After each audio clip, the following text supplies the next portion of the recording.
En la actualidad somos locales y somos globales.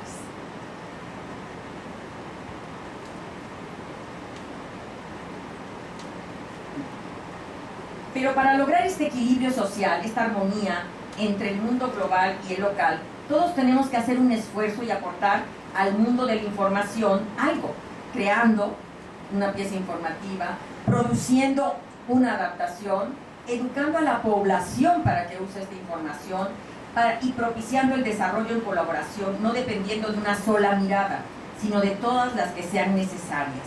Y esa posibilidad nos da la información y el conocimiento plural que requerimos en nuestros días. En tareas tan fijas, y no hablo mal de los que están en esa área, sino los respeto mucho porque son la columna vertebral de nuestra disciplina, los procesos de organización del conocimiento, ustedes me dirían que ahí ya está todo dado en las tablas, en el sistema de clasificación. Pues no, porque para que yo recupere esa pieza por un descriptor, por una palabra clave, por un número de clasificación, yo tengo que ver en qué contexto está esa información. Y ahí tengo que usar mi parte local y mi parte global. Mi parte de norma internacional, que es un sistema de clasificación, y la parte de análisis de contenido, que es mi parte local y global, es las dos partes. Entonces, ahí tenemos esa dualidad. Y si bien siempre encontraremos una cultura dominante, sobre todo las áreas sociológicas y antropológicas hablan de esta cultura no dominante, habrá que reconocer espacios para otras manifestaciones que propicien la interculturalidad. A veces la orientación hacia una sola dirección puede ser una desviación o una contaminación inofensiva o inconsciente, pero en otras ocasiones puede ser una orientación premeditada de acuerdo a los intereses de una clase dominante, ya sea política, económica y cultural. Y cuando somos rehenes de estas tendencias de la clase dominante, es porque nosotros no hemos estado expuestos a esta pluralidad de la información y no nos vamos formando nuestros criterios de qué es lo que consideramos mejor para nosotros o no. Porque también hay que ser abiertos de mente. Lo que es mejor para nosotros no necesariamente va a ser mejor para mi compañero de banca. Esas son cosas individuales, somos individuos. Esta orientación puede llegar a ejercer un control muy sutil que provoca el efecto contrario al que se busca cuando se ofrece y se posee información. En lugar de acercarnos a la realidad con la información manipulada, podemos alejar al hombre del conocimiento independiente de la pluralidad, lo cual conlleva a un desarrollo personal e interinstitucional limitado. Les pongo un ejemplo, y no tiene ningún sentido más que poner el ejemplo. En uno de los poquísimos de los países que nos quedan del régimen socialista, hay autores que no se pueden leer, que no aparecen en las bibliotecas, que no se pueden consultar por internet. Esto es lo que yo diría que es una orientación premeditada. Yo voy a ver el mundo solo por los autores que de acuerdo a mi tendencia ideológica son los que yo tengo que leer. En un país como el nuestro, y lo pueden ustedes constatar en sus bibliotecas, yo puedo leer al autor socialista, al comunista más exacerbado y al de derecha y al religioso. Yo soy el que voy a decidir. Yo leo toda esta diversidad y yo luego decido qué es lo que me conviene o qué es lo que me gusta. Cuando hay esta orientación premeditada, normalmente viene o del Estado, cuando son regímenes autoritarios, o de tendencias ideológicas para cierto grupo, ¿sí? Y entonces, ahí, pues, si ustedes escogieron el grupo, pues estarán felices. Si no lo escogieron, tendrán que buscar la manera de comparar estas orientaciones. El espíritu de la disponibilidad de información, que consiste en ofrecer a un usuario toda la formación existente que requiere,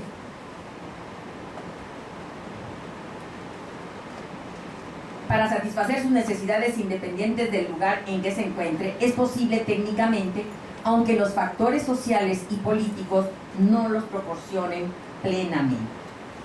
Tanto en el mundo como en nuestra región latinoamericana, en una pequeña localidad o en una megalópolis, es posible encontrar el libro en libros, en revistas, en la prensa escrita, en la televisión, en la radio o en el internet y en bases de datos, repositorios o como ustedes le quieran llamar, una oferta global y diferentes tendencias, como por ejemplo el calentamiento global desde perspectivas diferentes. Este es un tema científico. Sin embargo, si ustedes se buscan información sobre esto, verán que hay los científicos tremendistas de que el mundo nos va a cocinar por el calentamiento global, y hay otros científicos que dicen no, esos son alarmas que no tienen un sustento científico. Pero nosotros debemos de leer las dos partes y nosotros debemos de elegir.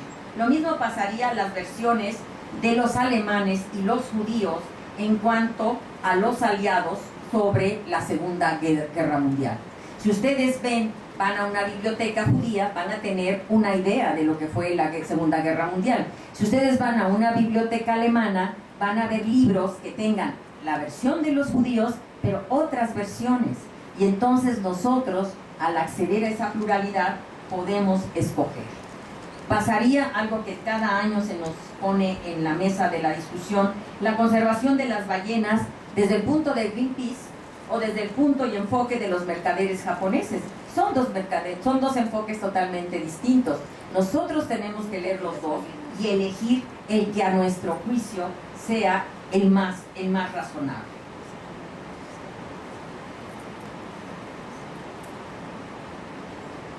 En América Latina cada vez más se abren posibilidades comunitarias de acceso a la información. Nosotros, no todos nuestros habitantes, ni México, ni Perú, ni Argentina, ni Bolivia, cada ciudadano tiene una computadora en su casa. Pero hay una respuesta. Hay el servicio comunitario hacia las tecnologías, que son las universidades públicas, no hablo de las privadas, todas tienen sus salones de internet para que sus alumnos tengan acceso a ellos gratuitamente. Los que no tienen acceso a esto, tienen sus accesos al cibercafé, a las casas de la cultura, las propias bibliotecas públicas, algunas ofrecen este acceso, y entonces eso hace que también veamos a estas tecnologías de la información desde una óptica de servicio comunitario. Es una tecnología que identifica al capitalismo, que identifica la globalización, que identifica a los países desarrollados, pero los países en vías de desarrollo tienen una respuesta para estas situaciones. Y lo importante es que lleguemos a esta diversidad y a esta pluralidad. Un ejemplo que les quiero dar es, si alguno de ustedes se acuerda de la guerra de Irak, esto fue en 2003. Nosotros los mexicanos tuvimos una amplia oferta de enfoques propiciado desde las cadenas locales, que era Televisa y Televisión Azteca en aquel entonces, pero también a nosotros nos llegaba la BBC de Londres, el Cable News Network, la CNN, nos llegaba la televisión española, la Deutsche Welle, el Al Jazeera de Qatar, el Abu Dhabi de los Emiratos Árabes, el Al Arabiya de Dubái y la Visión de Argentina. Como mexicanos fuimos de las sociedades más privilegiadas para tener diferentes enfoques y diferentes opiniones sobre un hecho, cosa que los paladines de la democracia, como los Estados Unidos, no tuvieron, porque ellos solo tenían los boletines de prensa en sus televisores, ¿sí? Entonces, y ellos veían una guerra de justicia, de búsqueda de la democracia, búsqueda de la libertad, etc., etc. Yo no sé si tenían razón o no, pero nosotros veíamos una guerra en que estaban los agresores, los vencidos, la parte afectada, la parte que ganaba. Nosotros teníamos otra guerra que ver, y eso se llama pluralidad, eso se llama libertad de acceso a la información, y eso es lo que nos da la globalidad, y eso es lo que nos dan las tecnologías. Si nos remontáramos a la Segunda Guerra Mundial, nosotros, para saber, tanto los americanos como nosotros mexicanos de esa época, qué pasaba en una batalla, teníamos que esperar que llegara la noticia en barco. Ahora lo tenemos en vivo, al minuto o en vivo, porque las cámaras van en los tanques de guerra.